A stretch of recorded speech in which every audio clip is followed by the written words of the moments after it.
Do you love your wife? Yes. Prove it. Like, what's the metric? Give me the number that helps me know, right? Because when you met her, you didn't love her. Now you love her, right?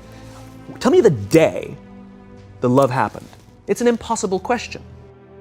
But it's not that it doesn't exist, it's that it's much easier to prove over time, right? Leadership is the same thing. It's about transition. So if you were to go to the gym, it's like exercise, right? If you go to the gym and you work out and you come back and you look in the mirror, you will see nothing. And if you go to the gym the next day and you come back and you look in the mirror, you will see nothing, right? So clearly there's no results, can't be measured, it must not be effective. So we quit, right? Or if you fundamentally believe that this is the right course of action and you stick with it, like in a relationship, I bought her flowers and I wished her happy birthday, and she doesn't love me. Clearly I'll give up. That's not what happens. If you believe there's something there, you commit yourself to an act of service.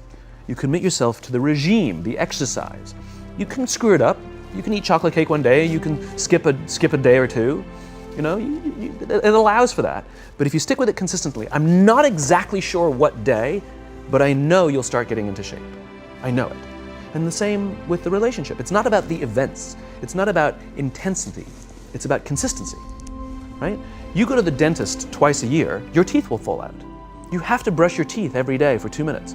What does brushing your teeth twice a day for 2 minutes do? Nothing. Unless you do it every day, twice a day for 2 minutes, right? It's the consistency. Going to the gym for 9 hours does not get you into shape. Working out every day for 20 minutes gets you into shape. So the problem is we treat leadership with intensity. We have a 2-day offsite, we invite a bunch of speakers, we give everybody a certificate, you're a leader, right?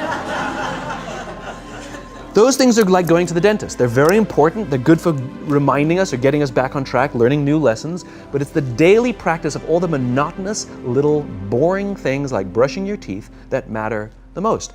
She didn't fall in love with you because you remembered her birthday and bought her flowers on Valentine's Day. She fell in love with you because when you woke up in the morning, you said good morning to her before you checked your phone. She fell in love with you because when you went to the fridge to get yourself a drink, you got her one without even asking. She fell in love with you because when you had an amazing day at work and she came home and she had a terrible day at work, you didn't say, yeah, but let me tell you about my day. Right. You sat and listened to her awful day and you didn't say a thing about your amazing day. This is why she fell in love with you. I can't tell you exactly what day, and it was no particular thing you did. It was the accumulation of all of those little things that she woke up one day and as if she pressed a button, she goes, I love him, right? Leadership is exactly the same. There's no event. There's no thing I can tell you you have to do that your people will trust you. It just doesn't work that way. It's an accumulation of lots and lots of little things that anyone by themselves is innocuous and useless. Literally, pointless by themselves. People will look at little things that are good leadership practices and say, that won't work, and you're absolutely right. But if you do it consistently, and you do it in combination with lots of other little things, like saying good morning to someone, that looking them in the eye. My friend George, who's a 3-star general in the Marine Corps, he says his test for leadership, and I love this, he goes, his test for a good leader is if you ask somebody how their day is going, you actually care about the answer. The number of times we're walking to a meeting, we're rushing, we go, how are you? Not good, I gotta get to you later, I'm late for a meeting. Right. If you ask the question, you were standing there and you were listening to the answer. It's those little innocuous things that you do over and over and over and over that people will say, I love my job. Not I like my job. I like my job means, yeah, the challenge is great, they pay me well, I like the people. I love my job means, I don't want to work anywhere else. I don't care how much somebody else is willing to pay me. I'm devoted to the people here, and I care desperately about the people here as if they were my family. In business, we have colleagues and coworkers. In the military, they have brothers and sisters. That's how they think of each other.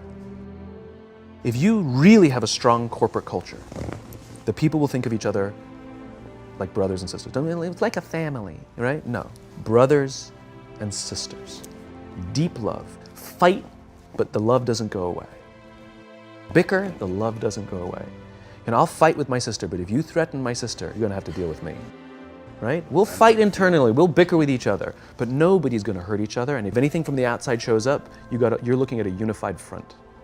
Brothers and sisters. Now, how do you create brothers and sisters out of strangers? Common beliefs, common values, parents, in other words, executives who care about their children's success, who care to raise their children, teach them skills, discipline them when necessary, help them build their self-confidence so that they can go on and achieve something more than you could have ever imagined achieving for yourself. That's leadership, an absolute love and devotion for the people who've committed their lives to this enterprise. It's a human thing. So just as you know how your body feels after a good workout, and you know how your body feels after a big greasy meal, you know that one is good for you and one is not, despite what it may taste like. And that's the problem with short-term gains, right? They feel really good in the short term. We're highly, highly, highly trained social animals. We're highly adapted social animals. We can feel social awkwardness, and we can feel when things are going well. You can sense it. You say you have this sense of laughter, around the office. Like, we don't walk around with blinders. We're like I said, we're made to do this. That's why we can assess if somebody's trustworthy or not. That's why we keep our walls and we're like, yeah, his results are great, but I wouldn't trust him. As opposed to letting down your, like, I trust her for anything. I trust her with my kids, my money, anything. So we're highly attuned animals, and so we're good at sensing it. But I will say there is a caveat to your metric of laughter, which is a decent one, is that scale breaks things in human beings. As I said before, we're not made for populations bigger than about 150-ish. It's called Dunbar's number. Robin Dunbar, a professor from Cambridge University, theorized that we cannot maintain more than about 150 close relationships. And the way he defined a close relationship is, if you're at a bar with a bunch of friends and somebody comes in, would you ask that person to join you or not? And it's about 150 that we would ask them to come join us. And if you think about the reason, that actually makes perfect sense, which is there's two limiting factors. One is time. If you only gave 2 minutes to every person you know, you'd make no close friends. And the other one is memory. You just can't remember everybody. And so this is where leadership becomes very, very interesting, because if you have a company that has a lot of people, 5, 6, 7, 800 people, 1,000, 2,000, 5,000 people, clearly you can't know everyone. And clearly as a CEO, like, I care about every single one of my people. You don't even know. Some of the people you work for who work for you are bastards. You don't care about them, right? So it's a nonsense statement. But what you can say is, I desperately care about the people whose names I know and whose faces I recognize.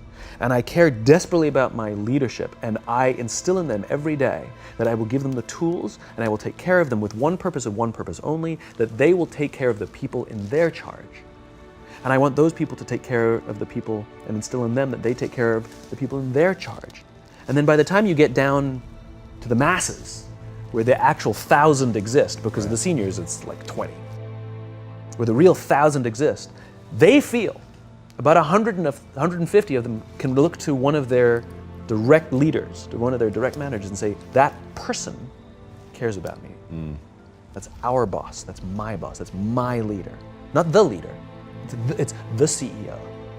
That's my manager, my boss, my leader. The one thing I am comfortable saying that all effective leaders must have is courage. Because it is hard. It is hard to stand up against outside pressure. It is hard to stand up to an external constituency who's pushing you to do something for their short-term gain, to do the right thing for your people. It is hard. It is thankless. It is lonely. Sometimes you get fired. Sometimes you get in trouble. Sometimes you'll lose your job and the next guy will get all the credit. It's all true. And the courage to do the right thing in the face of overwhelming pressure, only the best leaders have that courage. Only the best leaders. And here's the folly. Courage is not some deep internal fortitude. You don't dig down deep and find the courage, right? It just doesn't exist. Courage is external. Our courage comes from the support we feel from others. In other words, when you feel that someone has your back, when you know that the day that you admit you can't do it, someone will be there and say, I got you. You can do this. That's what gives you the courage to do the difficult thing. It's not going off to an ashram by yourself somewhere for 4 weeks and coming back and finding the courage. It's not what happens. It's the relationships that we foster. It's the people around us who love us and care about us and believe in us. And when we have those relationships, we will find the courage to do the right thing. And when you act with courage, that in turn will inspire those in your organization to also act with courage. In other words, it's still an external thing. That's what inspiration is, right? I'm inspired to follow your example. But those relationships that we foster over the course of a lifetime will not only make us into the leaders we need to be and hope we can be, but they'll often save your life. They'll save you from depression, they'll save you from giving up, they'll save you from any matter of negative feelings about your own capabilities, your own future. When someone just says, I love you.